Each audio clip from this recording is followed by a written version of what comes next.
Hello and welcome guys, we've got 4 new cards leaked by Blizzard and the first one is Glitter Moth, 5 mana 4/4 beast. Really interesting tag because if you remember the Curator, then this might work really well with this kind of mechanic. Curator is rotating out, but what if we'll see something else in this expansion or maybe in the next one that can support this beast tag, and then maybe one day we'll see a beast priest. Who knows? Battle Cry, if your deck has only Outcast cards, double the health of your other minions.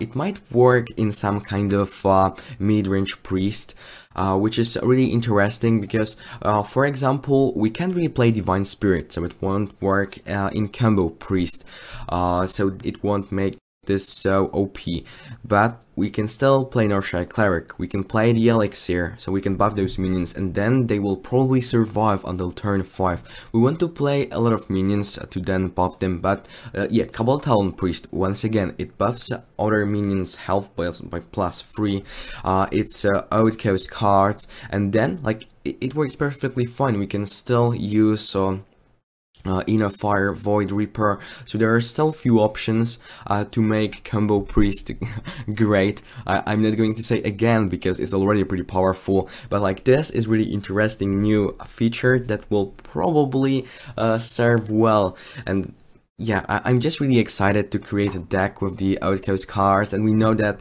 Priest is going into this direction, so we'll have upgraded hero power that will heal for 4 health points, and that's a lot.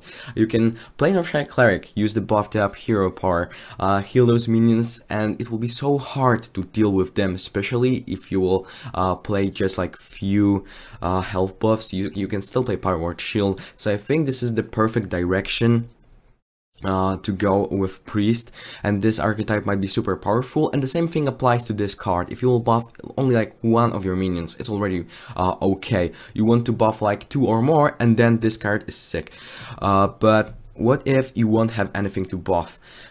Then it's really important to think ahead and then create a minion that will probably survive, so then this Battle Cry will make sense. I really like this card, I think it's interesting, it makes a ton of sense, and maybe this will be the new combo Priest. You can't play dragons because, for example, Duskbreaker costs 4 mana, so you will need to exclude a few dragons, for example like Fairy Dragon and all those 2 drops, but like, okay, yeah, fine, we can deal without them because we've got better hero power. We can use this on turn 2, so for example like on turn 1 Northshire Cleric, then turn 2 hero power. We can draw the card if we attacked with the Northshire Cleric or there is at least 1 wounded minion on board, so I really like this new card, it's really interesting. And let's see what we've got next. Gloom Stag, 5 mana 2/6, Town. Battle Cry, if your deck has only Outcast cards, gain +2/+2, and it's also a beast. We know that Druid have a lot of ways to utilize the beast tag and make those cards even better because they have a ton of synergy. The first archetype that comes up to my mind is Token Midrange Druid. This is a really interesting deck because right now you probably know this as an aggressive deck when you're trying to play on curve, summon a ton of small minions and then kill your opponent with Savage Roar. So this old deck, like, it came up from the idea of Jackie Chan to ramp up, then play a ton of minions and then kill our opponent with Savage Roar, or just like buff all those minions with Power of the Wild and then deal a ton of damage to our opponent and kill them. So here, maybe like the same thing will work out. We can play Living Mana, we can use Mark of Lotus.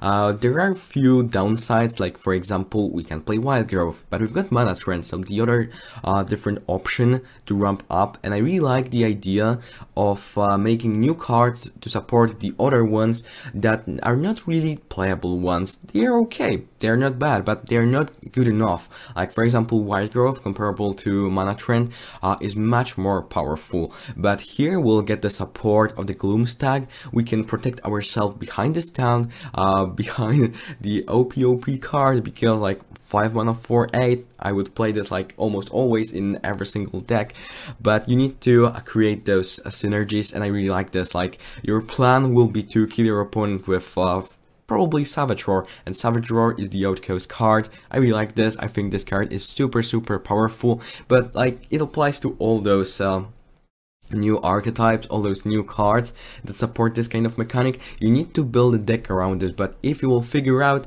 the right combination of all those cards, those things are going to rule the meta. Like at least one or two of them will be in tier 1. I can guarantee this.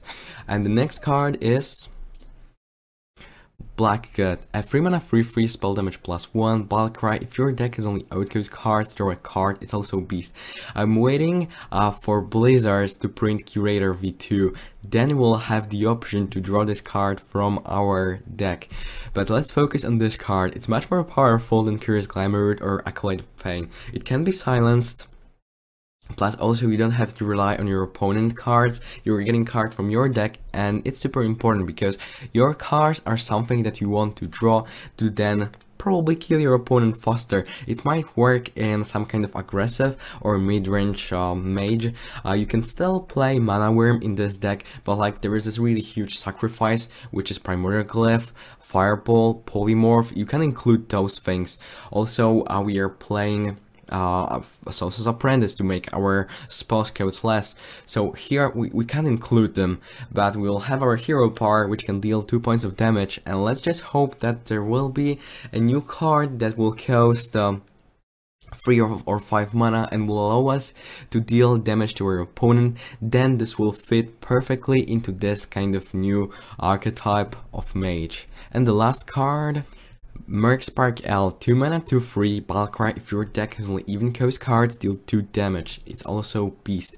This card is so powerful. On turn 1 you will play your hero power, which will cost 1 mana thanks to Jen Grayman, but then you can protect your totems, you can develop a huge minion, and those stats are super important because with 3 health points you can probably trade into your opponent minion, and this should survive. For example, let's just think that your opponent will play Knife Juggler, then you can trade into it without any problem. And there is something even better, because what if I will tell you that you can kill the Knife Juggler or just other early threat with just battle cry, and their minion will stay safe and sound. Yeah, this is pretty powerful.